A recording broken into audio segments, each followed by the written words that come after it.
Hi guys, Steph here, and what we've got for you here is another pen from my recent pen haul, and we've got an absolutely gorgeous black and mauve or pink marbled fountain pen. Can you guess what it is? Do you recognise it? Well, I hope so, because I haven't got a clue. Unfortunately, it's a pen that's not actually marked. I can't find no markings or maker's name on it, so it's a little bit of a puzzle to me. Beautiful pen. It came to me, as I say, in this recent pen haul, and I've restored it, cleaned it. It was a little bit tired. All the top was discoloured, and it's come out absolutely gorgeous. Now, although there's no maker's name to it, because of the, it's a beautiful pen, and I thought it deserves, a video review. So if anybody knows what it is or can recognise it, any comments would be welcome, and let's help other people recognise this pen.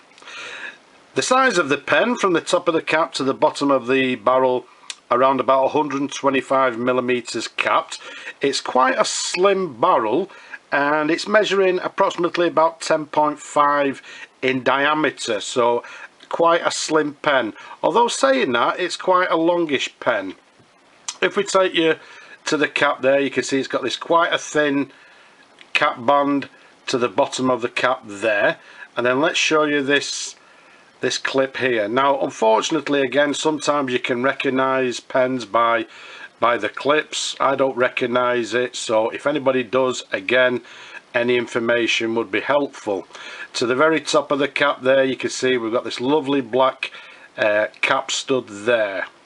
So all in all, a very, very nice pen. As you can see there, it's got quite a longish, quite a thin lever to the pen. Incidentally, all the trim that you can see is nickel plated. So dating the pen, I don't know, with it being nickel plated and with it having this particular cap stud to the top there, I don't know.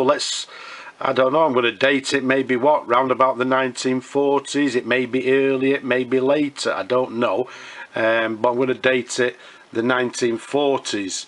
As I said, as you can see there, it comes in this lovely, well, pink or mauve colour with black marble.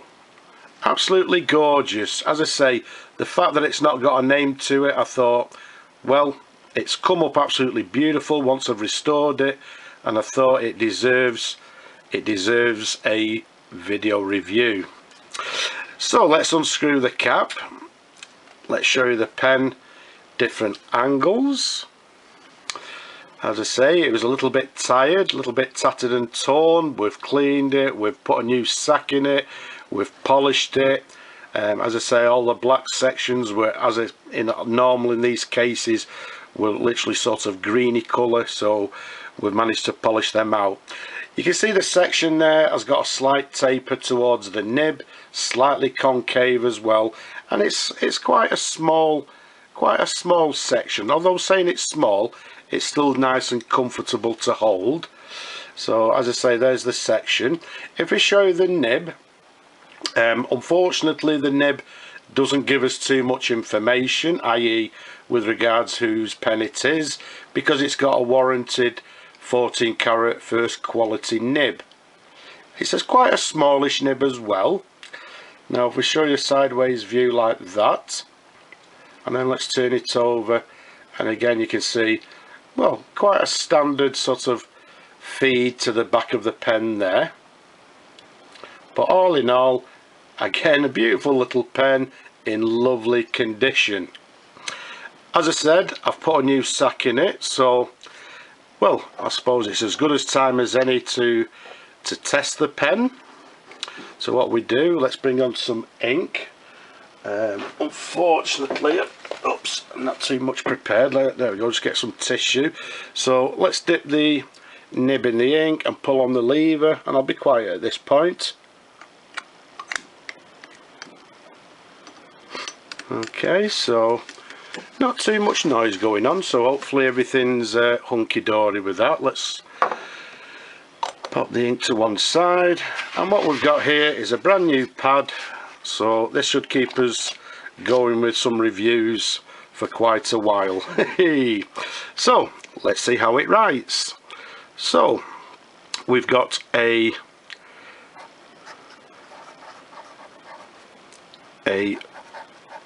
fountain pen, which I'm dating, I don't know, around about the 1940s.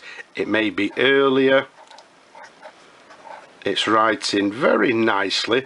Again, what's surprising with, if I put a little bit of pressure on, we can get just a slight bit of variation in the line. Not a great deal, not a great deal. I would say it's writing with a fine, well, sorry, not fine, I'd say, sorry, I'm forgetting how to count now. I would say sort of a medium line. And again, what I was going to say before is that what's very nice to see is that some of these pens that are unknown, or the lesser made, or the lower tiered pens, they actually write very, very nicely. In some cases better than some of the pens that we all recognise, you know, the big manufacturers. It's actually, although it's a unknown make, it's writing absolutely lovely. So let's pop the cap back on. There we go. And I think I'm going to leave it at that. So if anybody recognises it, then please let us know. Share your knowledge with us. It'd all be appreciated. But all in all, as you can see, a fountain pen without any manufacturer's name, a unknown make, absolutely gorgeous, in beautiful condition. Again, as you can see, it's in lovely condition and well worth, or well deserves a video review in its own little right. So I hope you've enjoyed looking at this pen. As always, as much as I like showing them to you, don't forget, leave a comment if you know anything about it. But for now, I'll just say bye bye now.